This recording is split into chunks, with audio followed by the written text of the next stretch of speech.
নমস্কার, আপনারা সবাই কেমন আছেন? আশা করছি ভালো আছেন। আজকে একটা নতুন ভিডিওতে আপনাদের অনেক শুভেচ্ছা আর ভালোবাসা রইল।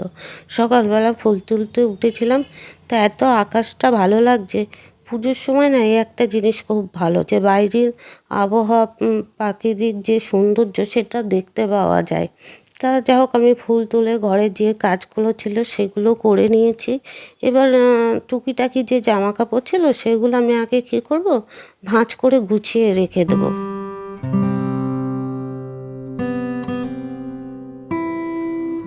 তারপরে আমি কি করব, সব ঘরের কাজ মোটামুটি হয়ে গেছে। হয়ে যাওয়ার পরে কি করব, আমি ঠাকুরের জন্য যে ভোগ রান্না সেটা করব। আর এটা না রাধা অষ্টমীর যে আমি পুজো করেছিলাম তারই ভিডিও একটু আপনাদের সঙ্গে দিতে দেরি হচ্ছে, তার জন্য আপনারা আমাকে ক্ষমা করে দেবেন, কারণ আস্তে আস্তে আমি ভিডিও দেওয়ার চেষ্টা করছি।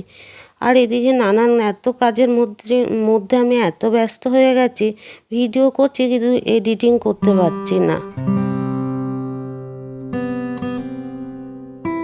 তারপরে আমি কোনো কিছু রান্নার রেসিপি আপনাদের সঙ্গে শেয়ার করলাম না। আমি করেছিলাম ভোগ, ওই খিচুড়ি, পাঁচমিশালির তরকারি আর 5 রকম ভাজা, কচু দিয়ে দইয়ের তরকারি, আর এই করেছিলাম।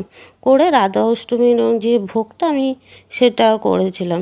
তাই যা হোক, আমার এদিকে কী হচ্ছে, যে এদিকে পুজো পরপর এসে যাচ্ছে, সেগুলো পুজোগুলো করতে হচ্ছে। তারপরে সঙ্গে ডিপ ক্লিনটাও করতে হচ্ছে, যার জন্য আমি যে টাইম মতন আপনাদের সঙ্গে ভিডিও করে দিতে পারছি না। তা যা হোক, এখনকার সময় এখন চলছে, মানুষের থেকে ভালোবাসা পাওয়াটা খুব কমই পাওয়া যায়। আর তার মধ্যে তো আমাকে এতজন আপনারা ভালোবাসেন, তা সেই জন্য আমি সবসময় চেষ্টা করি যেটুকু সময় পাই সেইটুকু সময়ের মধ্যে যাতে আপনাদের ভিডিও করে আমি দিতে পারি, শেয়ার করতে পারি। দেখুন, ভালোবাসার জন্য এক গাদা মানুষের দরকার হয় না, দুটো মানুষ যদি আমাদেরকে ভালোবাসে সেটাই আমাদের কাছে বড় পাওনা। তাই এই হচ্ছে আমার ঠাকুরের সব রাধা অষ্টমীর এই পুজো করেছিলাম। যা হোক, তাই এই ভোগ দিয়েছিলাম। আমি বলবো ঠাকুরকে যে আপনাদের সবার জন্য উনি ভালো রাখে, সুস্থ রাখে, যাতে আপনাদের সারা বছর আপনারা ভালো থাকেন।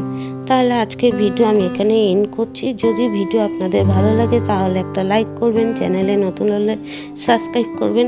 ভিডিও কেমন লেগেছে কমেন্ট করে জানাবেন। দেখা হচ্ছে একটা সুন্দর ভিডিওর সঙ্গে।